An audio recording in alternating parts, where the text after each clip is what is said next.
Hello, Jai Shri Krishna to all of you, all my dear students, and welcome again to this platform, Gita Dham Gurukul YouTube channel. Class 10th का the book that save the earth, इसको मैंने line by line आपके सामने describe किया था और इसके बाद में इसी लेसन से संबंधित एक समरी भी मैंने आपको भेजी है जो टोटली हिंदी के अंदर, मान लो जिसने पहले जो मैंने लाइन बाय लाइन उसको इंग्लिश टू हिंदी ट्रांसलेट किया था, तो उसमें मान लो अगर आप मौजूद नहीं थे या किसी वजह आपने नहीं देखा है या किसी कारण से आपको समझ में नहीं आया है कि स्टोरी क्या है, तो उसको मैंने एक हिंदी के अंदर एक समराइज किया है, एक छोटी शॉर्ट स्टोरी के रूप में आपको डायरेक्टली बताया है। ठीक है, और अगर आपने उस वीडियो को देखा है तो ये लेसन क्या कहता है आपको अच्छी तरीके से वो चीज़ समझ में आ जाएगी। आज के हमारे सेशन के अंदर हम क्या करेंगे, आज के सेशन में हम लोग 5 ऐसे क्वेश्चन हैं जो बार बार बोर्ड परीक्षाओं के अंदर इसी लेसन के अंदर से पूछे जाते हैं। ठीक है ना, या ये वो क्वेश्चन होंगे जो बोर्ड परीक्षा में बार बार इनके आसपास घूमते हैं। ठीक है ना, या तो यही हूबहू सवाल पूछे जाते हैं या फिर इनके आसपास के जो सवाल है वो पूछे जाते हैं। तो हमें इन 5 क्वेश्चंस को कंप्लीट करना है ताकि हम अपनी बोर्ड परीक्षा के लिए आज से अच्छी तैयारी कर सकें। ठीक है ना, तो अपनी किताब को ध्यान रखना। मैं इन 5 क्वेश्चंस के बारे में बताता हूँ। पहला से वो हमारा क्वेश्चन है, वो क्वेश्चन नंबर 3 है। ठीक है ना, सी कैडर के अंदर आया हुआ 3rd क्वेश्चन है, वो है who eat the sandwich ultimately. ठीक है ना, who eat the sandwich ultimately. फिर आता है 5 नंबर क्वेश्चन, वो है what does Oop think about the library. ठीक है, what does Oop think about the library. फिर आता है 6ठा question, how does the picture of Humpty Dumpty look like. 6ठा क्वेश्चन। ठीक है, और फिर आता है इंपॉर्टेंट क्वेश्चन है 9वां क्वेश्चन, ये बहुत बार पूछा गया है, who tried to invent the earth in the 21st century. Okay, और फिर आता है 12th नंबर क्वेश्चन, वो है what is think tank planning about the earth. Okay, अब इन क्वेश्चंस को अपन सॉल्व करेंगे। अब आप लोगों को ये थोड़ा सा सोचना है कि हम जो क्वेश्चन सॉल्व करने जा रहे हैं वो हम इस हिसाब से सॉल्व करेंगे कि एक तो इस जो हमें पूछा गया है उसका सटीक जवाब देना, दूसरा कम शब्दों में जवाब देना।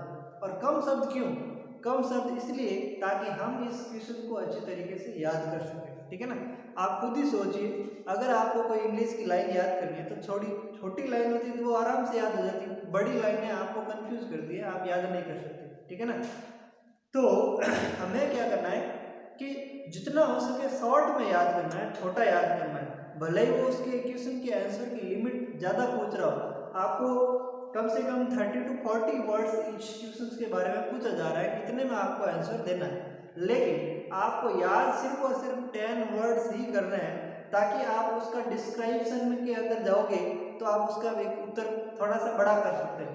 लेकिन जब आप वहाँ पर जाओगे, जब आपको ये क्वेश्चन याद होंगे, इनके आंसर शॉर्टली आपको याद होंगे। ठीक है, सो फर्स्ट है who eats the sandwich ultimately, यानी कि अंत में सैंडविच किसने खाया। ठीक है ना, तो अंत में सैंडविच कौन खाता है इसका जवाब देना। दूसरा एक विशेष ध्यान रखना, जैसा हमें टेंस पूछा गया है क्वेश्चन के अंदर वैसा ही हमें आंसर देना है। ठीक है ना, तो ये हमारा प्रेजेंट सिंपल बन रहा है तो हमें उसका उत्तर भी इसी भाषा के अंदर देना है। ठीक है ना, तो ये कहता है who eat the sandwich ultimately, तो अपन हु का मतलब कौन, कौन यानी कि तो कर्ता जानने के लिए, और जवाब भी किस में देना है, इसी के अंदर हमें इसका जवाब देना है। ठीक है, कर्ता जानना तो कर्ता से शुरू कर दो, उत्तर को एंड करो। ठीक है, who eat the sandwich ultimately, तो इसका जवाब होगा किसने खाया था सैंडविच, तो सार्जेंट वुड ने खाया था।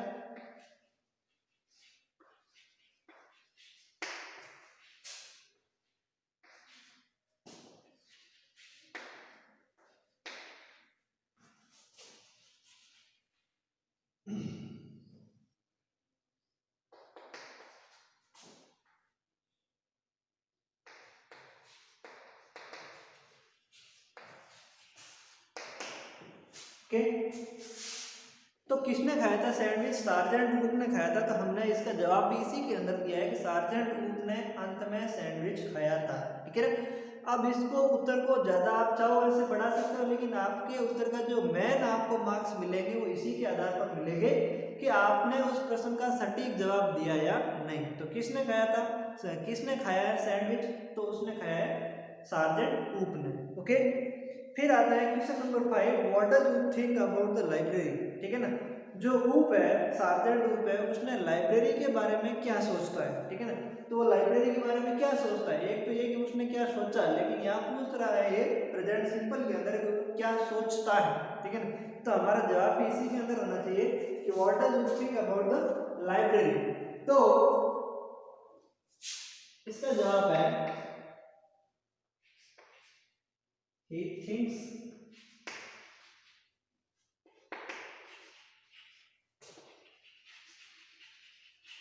about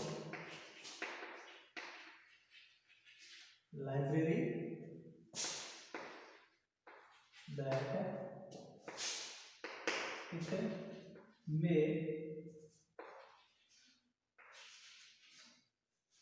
it may be a habitation.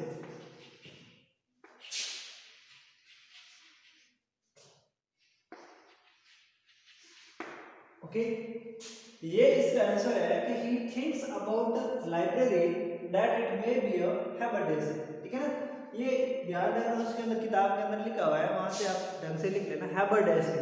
और इसका मैंने आपको जवाब बताया था, क्या बताया था, टॉप विक्रेता की दुकान। ठीक है ना, बिसाती की दुकान जिसे अपन कहते हैं ना, टॉप विक्रेता की दुकान।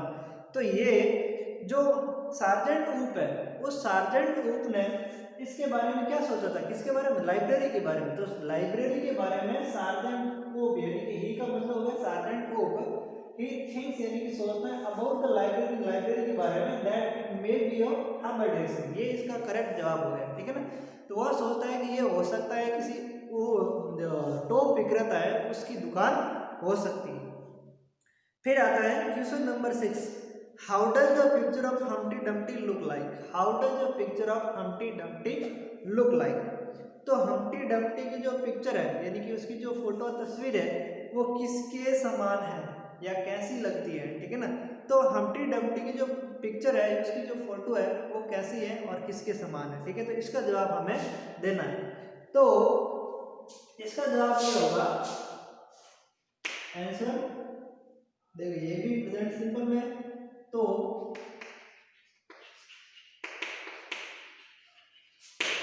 Picture of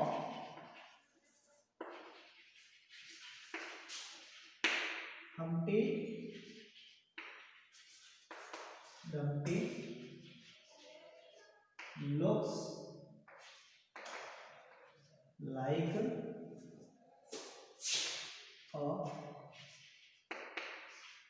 big balloon.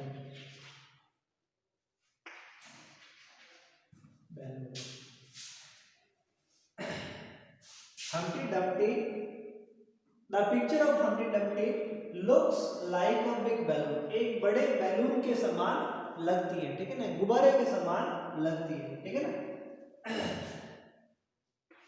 as the brand of think tank.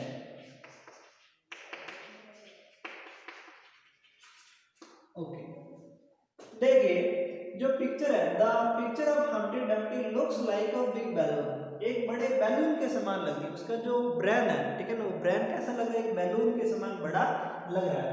अब as the brain of think tank, किसके समान, किसके समान बैलून लग रहा है, तो वो बैलून लग रहा है as the brain of think tank, think tank के मस्तिष्क के समान लग रहा है। किसका, थिंक टैंक का मस्तिष्क है, वो बैलून के समान है। और वो जो पिक्चर है वो भी एक बड़े बैलून के समान है। एक उसका जो ब्रेन है पिक्चर का, वो कैसा लग रहा है, एक बड़े बैलून के समान लग रहा है। ठीक है ना, तो ये इसका एक करेक्ट आंसर बनता है कि उसका ब्रेन जो है वो किसके समान लग रहा है, थिंक टैंक के ब्रेन के समान लग रहा है। ठीक है ना, तो पिक्चर किसके समान हो गई, थिंक टैंक के समान हो गई। ये ऑटोमेटिकली इस क्वेश्चन का आंसर हो जाता है। ठीक है, who tried to invent the earth in the 21st century. इसका मतलब ये है कि इन्वेंट का मतलब तो होता है आक्रमण, तो हुए नहीं कि किसने ट्राइड की कोशिश की थी। ये पास्ट का जवाब है, तो पास्ट में अपन को देना है। ठीक है ना, तो 21वीं शताब्दी के अंदर, ठीक है ना, धरती पर आक्रमण करने की कोशिश किसने की थी, किसने की, ठीक है ना, धरती पर आक्रमण करने की कोशिश 21वीं शताब्दी में किसने की थी? तो किसने की थी, आप लोग इसका जवाब खुद ही सोच सकते हैं। तो धरती पर आक्रमण करने की कोशिश की थी मार्शियन ने। Martian tried to invade on the earth. Okay, Martian tried to invade on the earth, ठीक है ना, मार्शियन यानी कि मार्शियन ने ट्राइड करने की कोशिश की थी, ठीक है ना, इन्वेड ऑन द अर्थ यानी आक्रमण करने की।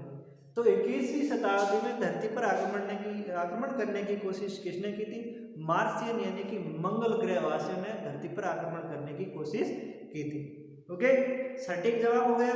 आगे अपन को इसके बारे में ज्यादा माइंड लगाने की आवश्यकता नहीं है।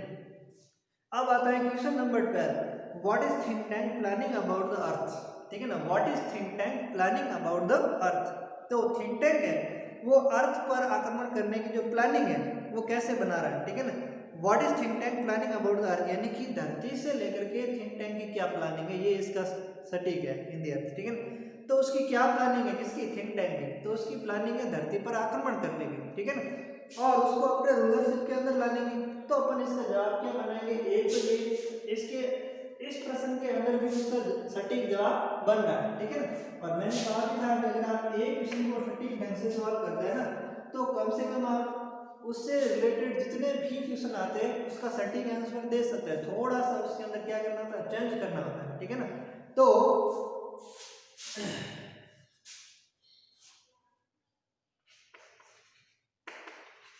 think tank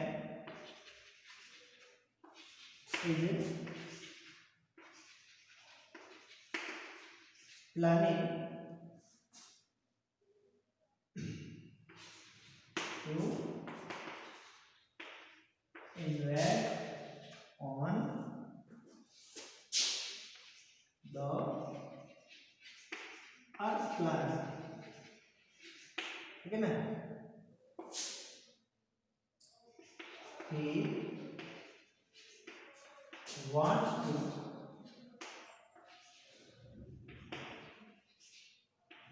bring it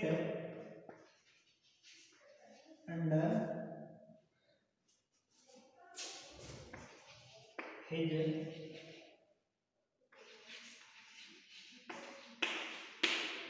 okay. अब देखिए इसका जवाब सुनिए कि think tank is planning to invade on the earth, ठीक है ना, यानी कि जो थिंक टैंक है वो धरती पर आक्रमण करने की प्लानिंग बना रहा है, ठीक है ना। जैसा इसने पूछा वैसा ही हमने जवाब दिया कि धरती पर आक्रमण करने की तैयारी कौन कर रहा है, थिंक टैंक कर रहा है। फिर है कि धरती पर, हाँ, think tank planning about the अर्थ, तो धरती को लेकर के थिंक टैंक की क्या प्लानिंग थी, ये हमारा 12वां क्वेश्चन है। तो धरती को लेकर के थिंक टैंक की आक्रमण करने की प्लानिंग थी, ठीक है ना, द अर्थ प्लैनेट यानी धरती ग्रह पर। He wants to bring it under his rulership, he यानी कि वांट्स यानी चाहता है, टू ब्रिंग यानी कि लाना, इट यानी कि इसको, अंडर हिज रूलरशिप, ठीक है, अंडर हिज रूलरशिप यानी कि अपनी शासन सत्ता के अधीन उसको लाना चाहता है, किसको, धरती को, ठीक है ना। तो थिंक टैंक की क्या प्लानिंग थी, धरती पर आक्रमण करने की प्लानिंग है और धरती को अपने रूलरशिप के अंदर लाने की प्लानिंग कर रहा है, ठीक है। तो ये 5 क्वेश्चन ऐसे हैं जिनको आप अच्छी तरीके से याद कीजिए। आप इस जो लेसन है फर्स्ट, इससे रिलेटेड या इसके इर्द गिर्द घूमते हुए जितने भी क्वेश्चन आएंगे 100% आप ट्रस्ट कीजिए कि आप उनके क्वेश्चन के आंसर दे सकते हैं। Thank you for watching this. If you like it please share to your all friends. Thank you again.